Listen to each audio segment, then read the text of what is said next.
రోజున ఇలా చేస్తే కాలం కలిసొస్తుంది. ఈ సంవత్సరం ఉగాది ఏప్రిల్ 9వ తేదీన మంగళవారం వచ్చింది. ఈ సంవత్సరాన్ని క్రోధినామ సంవత్సరం అంటారు. మరి ఈ ఉగాది నాటి నుంచి అంత మంచి జరగాలంటే కొన్ని నియమాలు పాటించి తీరాల్సిందే. అయితే ఉగాది రోజు సూర్యోదయానికి ముందే లేదా సూర్యోదయ సమయంలో లేచి ఒంటికి తలకు నువ్వుల నూనెను పట్టించి దాని తర్వాత అభ్యంగన స్నానం చేసి కొత్త దుస్తులను మాత్రమే ధరించాలి.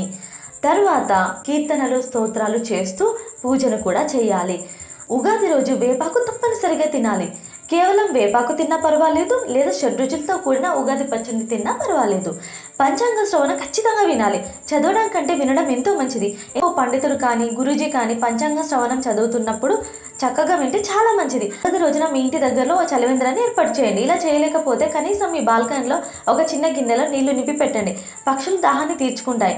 వ్యక్తి కానీ జంతువు కానీ పక్షి కానీ దాహంతో అల్లాడిపోతుంటే వారికి గుక్కెడు నీరు ఇవ్వడం వల్ల కలిగే పుణ్యం అంతా ఇంతా కాదు.